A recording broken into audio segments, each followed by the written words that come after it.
Viva Voz, com Vera Magalhães.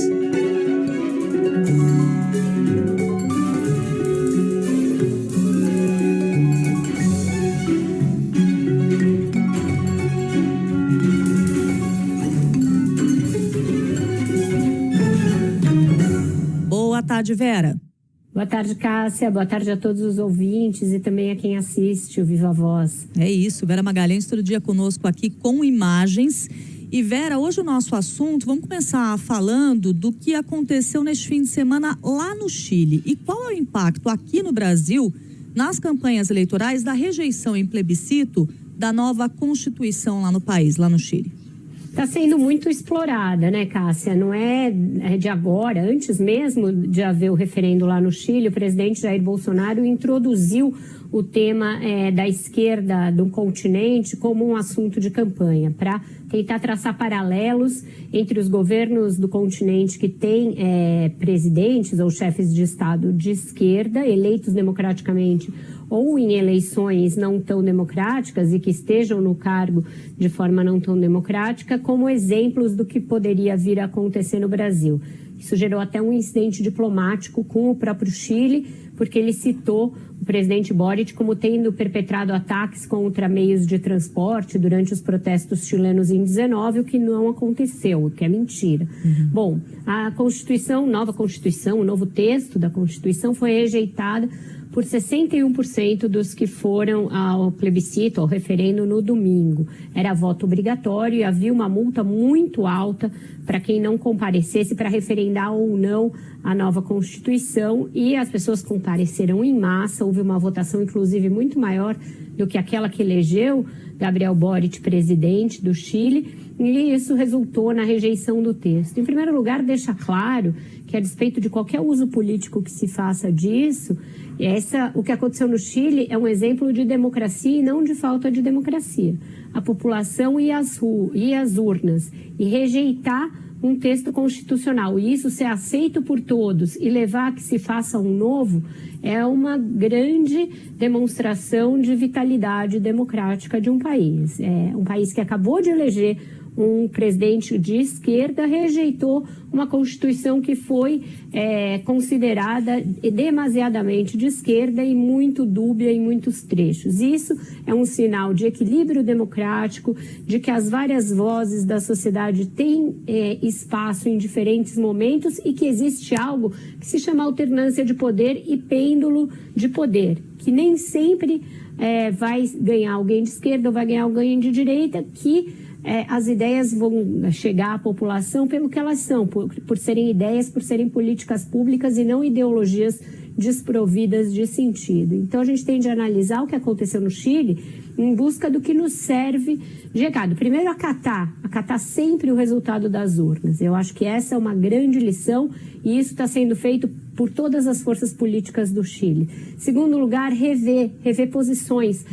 Essa Constituição, que foi escrita por um Congresso Constituinte eleito para isso e que era majoritariamente de esquerda, ela foi talvez longe demais em alguns pontos ligados principalmente a questões identitárias, questões ligadas ali ao direito dos povos, algo que está muito na nossa pauta também, mas que talvez eles tenham dado um passo maior do que o que a sociedade consegue acompanhar. E isso é importante para você diferenciar movimentos revolucionários e de ativismo como aconteceram no Chile em 2019, do que é governar um país e do que é fazer leis. São coisas totalmente diferentes. Às vezes em que esses movimentos resultaram em vitória nas ruas, nem sempre houve um compasso ali entre o que se pregava nas ruas e o que é possível fazer nos governos e nos parlamentos. Então, essa é uma outra lição importante que chega do Chile até a gente. Então, você falar em transformar o Chile num estado plurinacional era uma forma de tentar abarcar todas as populações, todas as etnias, incluir os povos indígenas, mas não foi bem visto pelo conjunto da sociedade. Foi visto como algo divisivo e que punha em risco a unidade da nação chilena. Então, tudo isso tem de ser pesado, tudo isso serve de lição, inclusive para a campanha do PT, de entender que esses ataques e as fake news às vezes têm efeitos lá, fake news contribuíram muito para rejeitar também a Constituição, e entender como lidar com isso e como tratar essas questões e principalmente como endereçar o que você pretende fazer, caso eleito, para evitar ruídos que sejam ali prejudiciais depois nas urnas, Cássia. Essa questão de como endereçar alguns temas que você chamou a atenção é realmente de grande importância, Vera. Aqui no Brasil, que também é de grande importância, toda a movimentação que está sendo esperada para o 7 de setembro. Qual que é a expectativa para a próxima quarta-feira, Vera? Muita expectativa. O ministro Edson Fachin acabou de soltar um conjunto de medidas aí limitando o uso e limitando pontos de decretos do presidente Jair Bolsonaro que flexibilizavam o uso de armas. Tudo isso tendo em vista o 7 de setembro e também as datas da eleição, Cássia. Então, existe uma preocupação grande, desculpe, com casos de violência, com manifestações de violência, tudo para tentar coibir isso, porque as mensagens que chegam nas redes sociais são para que as pessoas vão às ruas, para que elas falem contra o Supremo, falem contra a Justiça Eleitoral, para que elas se manifestem contra as urnas e para isso resvalar para atos antidemocráticos como os que a gente viu no 7 de setembro passado, não custa nada. Então tem toda uma tentativa aí de atuação preventiva por parte do judiciário para evitar isso. Por parte dos adversários do presidente Jair Bolsonaro também muita cautela, não vou fazer atos de campanha nesse dia, por exemplo.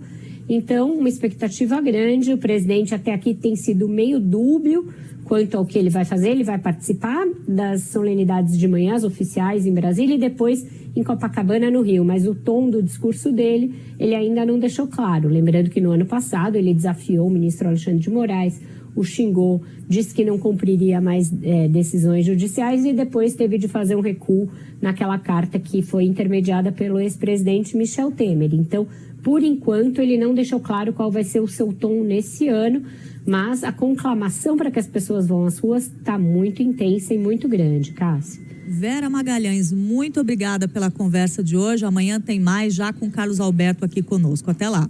Até lá e um ótimo jornal para vocês. Até amanhã.